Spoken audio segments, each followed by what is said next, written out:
A ANS incorporou nilotinib para dentro do rol de procedimentos já tem algum tempo, de forma que nilotinib está dentro da própria regra da ANS que prevê a cobertura obrigatória pelas operadoras de planos de saúde. Mas, ao incorporar o medicamento nilotinib, a ANS estabeleceu condições para que um paciente possa ter acesso. Que condições são essas? Será que essas condições estão em acordo com a lei? Será que existe alguma contradição a respeito disso? Eu sou Elton Fernandes, eu sou advogado especialista em plano de saúde, professor de pós-graduação em importantes instituições da área e autor de livro jurídico. Hoje eu vou tentar desmistificar um pouco para vocês sobre as regras do setor dos planos de saúde.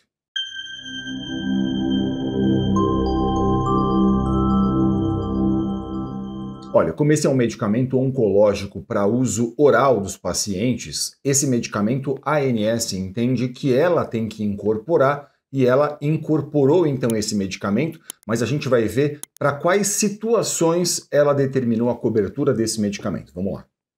O medicamento nilotinib tem cobertura segundo a ANS para os casos de leucemia mielocítica crônica. Nesses casos, segundo a ANS, o paciente deve ser adulto com leucemia mieloide crônica, cromossomo Filadélfia positivo em fase crônica ou fase acelerada após falha ou intolerância a pelo menos uma terapia prévia, incluindo imatinib. Ou então, ela prevê também a regra, o tratamento para adultos com leucemia mieloide crônica, cromossomo Filadélfia positivo em fase crônica, recém-diagnosticada com score SOCAL de alto risco. Olha, essa então é a regra da ANS, a Agência Nacional de Saúde Suplementar. Essa regra está definida dentro do que a gente chama de Resolução Normativa número 465 de 2021. O que faz a ANS? Ela incorporou esse medicamento, como a gente viu, para essas específicas situações, de forma que, se o caso está em acordo com essas situações especificamente, a operadora de plano de saúde, segundo o entendimento da ANS, está obrigada a fazer a autorização. Qual que é o prazo para que a operadora de saúde faça a autorização disso? O prazo é de 10 dias. 10 dias úteis é o prazo que a operadora de saúde deve levar para fazer com que esse medicamento chegue até a casa do paciente, chegue até a casa daquela pessoa que vai fazer a utilização. De forma que, se o caso está em acordo com esta regra da ANS especificamente, se a operadora de saúde recusar, o que seria adequado e ideal seria você fazer uma reclamação dentro da própria ANS. Por quê? Porque a ANS fiscaliza as regras que ela editou. E aí, claro, se está em acordo com a regra dela, ela vai ter que fazer a fiscalização disso. Isso pode levar tempo, claro, mas você tem esse direito, essa prerrogativa de fazer isso. Se seu caso não está em acordo com a regra da ANS, aí provavelmente não me parece que a ANS vai tomar algum partido disso ou vai botar a mão nesse tipo de questão. Claro, você tem toda a possibilidade ainda de fazer a reclamação, mas aqui é importante dizer, numa situação como essa, o que eu considero mesmo adequado é que você converse com um advogado especialista em plano de saúde. E por que eu acho importante que você faça isso? Porque, veja, a lei dos planos de saúde atualmente, a lei 9656 de 98, ela diz que mesmo que um tratamento prescrito ao paciente não esteja em acordo com a regra da ANS, com esse rol de procedimentos da ANS, o tratamento deve ser autorizado se ele estiver em acordo com a ciência.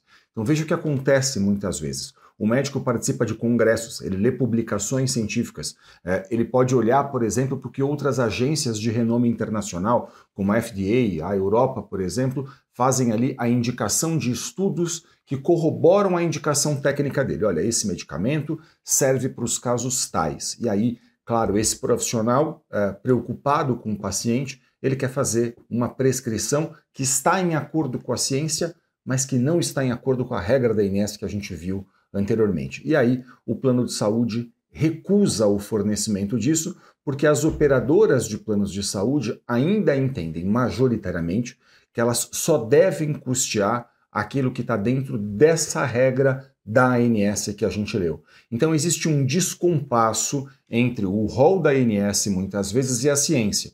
E existe um descompasso também porque a operadora de plano de saúde, ao invés de cumprir a lei, ela cumpre exclusivamente o critério que está dentro desse rol de procedimentos da ANS que a gente leu.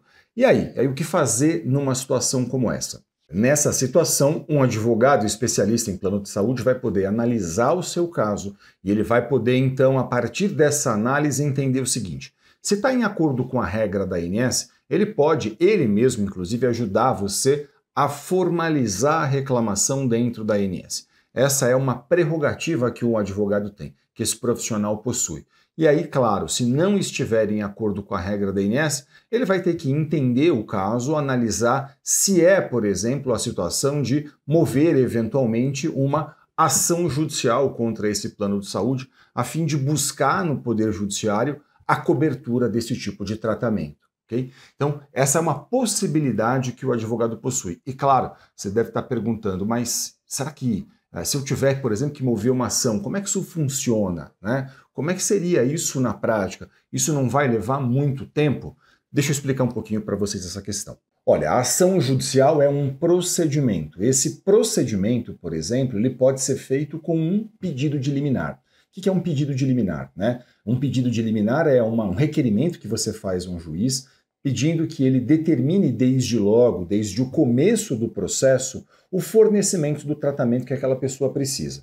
Então, por exemplo, se você demonstra para um juiz que existe um direito e uma urgência, o que o juiz pode fazer? Ele pode determinar desde logo o fornecimento daquilo que você está fazendo o pedido. Então, ele olha para o caso, ele sabe que um processo vai ser longo, e bem porque o juiz sabe que um processo vai ser longo, muitas vezes ele vai poder dizer o quê? Olha, estou entendendo que nesse caso, esse beneficiário aqui ele não pode esperar o final do processo para poder usufruir desse direito. Então, entendendo que existe direito e que existe urgência, ele pode, então, determinar essa liminar. Ele pode conceder essa ordem liminar a fim de que a pessoa possa usufruir desse direito logo no começo do processo. Ele pode fazer isso a qualquer momento, né, a qualquer momento da ação judicial, mas é mais comum, por exemplo, que haja essa análise desde logo, desde o começo, a fim de que, demonstrando que existe direito, demonstrando que existe urgência, que seu caso está em acordo com a lei, que o relatório médico faz a indicação clara de que há uma urgência, de que o caso está em acordo com a ciência, por exemplo, ele possa, então, fazer a determinação disso. E note, esse processo hoje, em todo o Brasil, é inteiramente eletrônico. Então, assim, do Oiapoque ao Chuí, não importa onde você esteja, um processo judicial é inteiramente eletrônico. Imagina que você mora na cidade de São Paulo e você vai conversar com um advogado de São Paulo. Esse profissional vai mover uma ação judicial eletrônica. Hoje existem até audiências que são feitas de forma eletrônica, embora nesses processos especificamente que envolvem plano de saúde, é incomum que haja a necessidade de uma audiência. Pode haver a necessidade de outras questões, outras provas dentro do processo, mas audiência, participação de audiência, não. Em geral, isso não é feito, mas, claro, é sempre muito importante que você converse com um profissional especialista em plano de saúde, a fim de que esse profissional possa analisar as particularidades do seu caso, entender se cabe ou não, qual o caminho vai percorrer, se entender que cabe, e esse profissional vai poder orientar você em acordo com as especificidades do seu caso. Você vai poder dizer para mim eventualmente, mas eu não conheço ninguém que seja especialista nisso. Veja, deixa eu falar uma coisa para vocês.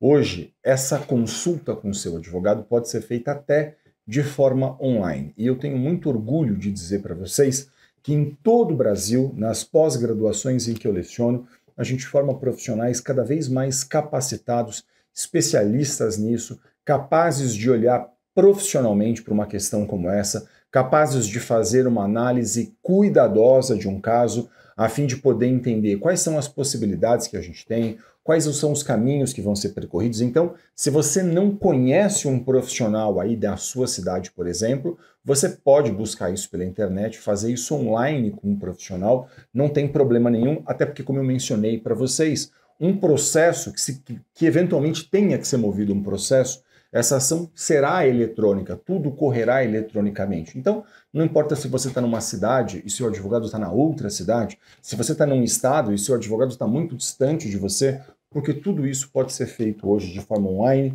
e eu tenho muito orgulho de poder dizer que em todo o Brasil a gente forma nas pós-graduações em que eu leciono profissionais muitíssimo capacitados para lidar com esse tipo de questão. Então, eu sugiro muito que você converse sempre com profissionais especialistas nesse tema.